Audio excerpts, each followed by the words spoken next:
सुबह के 10 बजे थे। हैजा का संकट खत्म हो चुका था और सुधा अपने आंगन में बच्चों को पढ़ा रही थी। अचानक कबूतरों का झुंड फड़फड़ाता हुआ उड़ गया। दूर से एक जीप की आवाज आई। सुधा ने सिर उठाया तो देखा कि पुलिस की गाड़ी उसके घर की तरफ आ रही है। दारोगा जी उतरे और अपने साथियों के साथ सुधा के सामने खड़े हो गए। सुधा देवी कौन है? उन्होंने पूछा। सुधा खड़ी हुई, बच्चों को अपने पीछे करते हुए। मैं हूं, क्या बात है? दारोगा ने कागज निकाला। तुम्हारे खिलाफ वारंट है। रंजीत बाबू ने शहर के थाने में एफआईआर लिखवाई है। तुम पर इल्जाम है कि तुमने हवेली की तिजोरी तोड़ी है और लाखों के पुश्तैनी गहने चोरी करके उन पर अवैध कब्जा किया है। चलो थाने चलना होगा। सुधा हंसी, एक कड़वी, व्यंग्यपूर्ण हंसी। चोरी? जो गहने मैंने अपनी मर्जी से छोड़ दिए, जो जेवर मैंने पहनना छोड़ दिया, उसकी चोरी? रंजीत बाबू को कहिएगा दरोगा जी कि इल्जाम लगाने के लिए भी थोड़ी अक्ल चाहिए होती है, सिर्फ पैसा नहीं। दारोगा का चेहरा सख्त हो गया। बहुत बोलती हो, चलो हथकड़ी लगाओ इसे। एक सिपाही आगे बढ़ा। सुधा ने अपने हाथ आगे बढ़ाए। अगर अपना हक मांगना, अपने स्वाभिमान की रक्षा करना चोरी है तो पहना दीजिए हथकड़ी। ये लोहे की चूड़ियां उन सोने की चूड़ियों से कम भारी होंगी जो रंजीत ने मुझे पहनाई थी। तभी एक तेज आवाज गूंजी, खबरदार! काकी अपने हाथ में बेलन लिए खड़ी थी। उसके पीछे बसंती, सरस्वती और गांव की तमाम औरतें अपने हाथों में चिमटा, झाड़ू, हंसिया लिए आ रही थी। दारोगा चिल्लाया, पीछे हटो! सरकारी काम में बाधा डालोगे तो सबको जेल में डाल दूंगा। हटो सामने से। लेकिन औरतें और पास आ गईं। बसंती आगे बढ़ी। तो ले जाओ सबको। अगर सुधा दीदी चोर है तो हम सब चोर हैं। उन्होंने हमारे बच्चों को मौत के मुंह से बचाया है।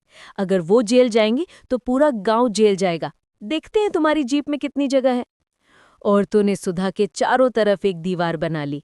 काकी ने कहा, नहीं हटेंगे। रंजीत बाबू से जाकर कह देना दारोगा जी कि हवेली की दीवारें तो ईंट गारे की हैं, टूट सकती हैं, लेकिन ये जो औरतों की दीवार खड़ी है ना, इसे तोड़ने के लिए तोपें लानी पड़ेंगी। सरस्वती ने अपना हंसिया ऊपर उठाया। तुम कहीं नहीं जाओगी दीदी। कानून अंधा होता है पर हम अंधे नहीं हैं। रंजीत बाबू शहर में बैठकर सिपाही भेज सकते हैं तो हम भी यहाँ बैठकर अपनी बहन की रक्षा कर सकते हैं। ये घर तुम्हारा है और तुम यहीं रहोगी। दारोगा ने अपने आदमियों की तरफ देखा। वो सब घबराए हुए थे। इतनी औरतें, इतना गुस्सा और हर हाथ में कोई ना कोई हथियार। उसने हार मान ली। ठीक है ठीक है, अभी हम जा रहे हैं, लेकिन याद रखना सुधा देवी, कानून के हाथ बहुत लंबे होते हैं। कोर्ट का नोटिस आएगा तब ये औरतों की फौज नहीं बचा पाएगी। तैयार रहना। जीप के जाने के बाद सुधा की आंखों में आंसू आ गए। काकी ने उसे गले लगाया। डर अब लगता नहीं काकी, सुधा ने कहा, लेकिन दारोगा सही कह रहा था। कोर्ट में लड़ना होगा। उस रात सुधा ने अपनी अलमारी से एक पुराना कागज निकाला। उस पर लिखा था, केशव किशोर, एडवोकेट, कानपुर। वो पता जो उसने कभी सोचा था कि इस्तेमाल नहीं करेगी, लेकिन अब हालात बदल गए थे। लड़ना होगा, उसने खुद से कहा, सिर्फ अपने लिए नहीं, इन औरतों के भरोसे के लिए। उसने उस कागज को सीने से लगाया। कल वो कानपुर जाएगी, केशव से मिलेगी, देखेगी कि क्या वो उसकी मदद करेगा या फिर अतीत की यादें उनके बीच दीवार बन जाएंगी। अगली सुबह सुधा ने अपनी सफ़ेद साड़ी पहनी और कानपुर के लिए निकल पड़ी। ट्रेन में बैठते वक्त उसके दिल में एक अजीब सी घबराहट थी। केशव से मिलना आसान नहीं होगा। वो जानती थी कि वो अब वही सीधा साधा मास्टर नहीं है जिसे वो जानती थी। वो एक वकील बन गया है, लेकिन क्या वो उसका केस लेगा? और अगर रंजीत कोर्ट में उनके पुराने रिश्ते का फायदा उठाए तो? कानपुर पहुंचकर सुधा ने पूछताछ की और कोर्ट का पता लगाया। बड़ी सी इमारत थी, सफ़ेद रंग की। अंदर बहुत भीड़ थी। वकील, मुवक्किल, चपरासी सब यहाँ वहाँ भाग रहे थे। सुधा ने एक चपरासी से पूछा, केशव किशोर वकील साहब कहाँ मिलेंगे? तीसरी मंजिल, कमरा नंबर 305। चपरासी ने बताया। सुधा सीढ़ियाँ चढ़ने लगी। हर कदम के साथ उसकी धड़कन तेज होती जा रही थी।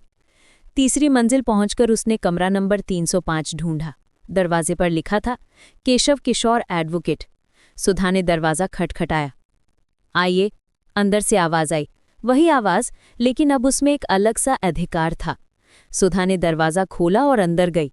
केशव अपनी मेज़ के पीछे बैठा था, काली कोट पहने, चश्मा लगाए, फाइलों से घिरा हुआ। उसने सिर उठाया और सुधा को देखा। एक पल के लिए वो स्तब्ध रह गया, फिर धीरे से खड़ा हुआ। सुधा, तुम यहाँ? सुधा ने अपनी साड़ी का पल्लू ठीक किया। हाँ केशव, मुझे तुम्हारी मदद चाहिए। केशव ने उसे कुर्सी पर बैठने का इशारा किया। बैठो, क्या बात है? सुधा ने पूरी कहानी सुनाई। रंजीत से शादी, हवेली छोड़ना, गांव में काम, हैजा से लड़ाई और अब झूठे इल्जाम। केशव चुपचाप सुनता रहा। उसके चेहरे पर कोई भाव नहीं था। कहानी खत्म होने पर केशव ने कहा, ये केस आसान नहीं है सुधा। रंजीत के पास पैसा है, प्रभाव है, और वो रुका।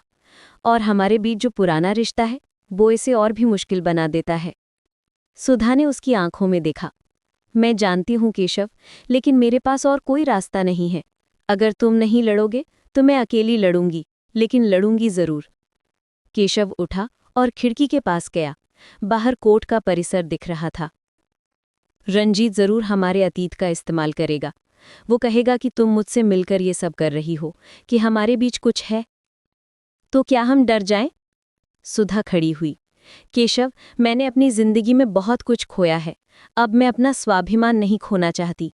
अगर तुम्हें लगता है कि ये केस तुम्हारे करियर को नुकसान पहुंचाएगा तो मैं समझ जाऊंगी। केशव वापस मुड़ा। उसकी आंखों में एक अलग सी चमक थी। नहीं सुधा, मैं भागूंगा नहीं। अगर रंजीत हमारे अतीत का इस्तेमाल करना चाहता है तो करे। सच ये है कि मैं तुम्हें प्यार करता था और आज भी करता हूं, लेकिन ये केस मैं प्यार की वजह से नहीं, न्याय की वजह से लड़ूंगा। सुधा की आंखों में राहत के आंसू आ गए। तो तुम मेरा केस लोगे? केशव ने अपनी मेज से एक फाइल निकाली। हाँ, लेकिन तैयार रहना, ये लड़ाई आसान नहीं होगी। रंजीत हर हथकंडा अपनाएगा। हमें बहुत सावधान रहना होगा। सुधा मुस्कुराई।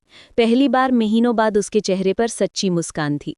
मैं तैयार हूं केशव, अब मैं अकेली नहीं हूं, मेरे साथ पूरा गांव है और अब तुम भी हो। केशव ने अपना हाथ आगे बढ़ाया। तो फिर शुरू करते हैं न्याय की लड़ाई। सुधा ने उसका हाथ मिलाया। दो पुराने दोस्त, अब वकील और मुवक्किल, एक नई लड़ाई के लिए तैयार थे।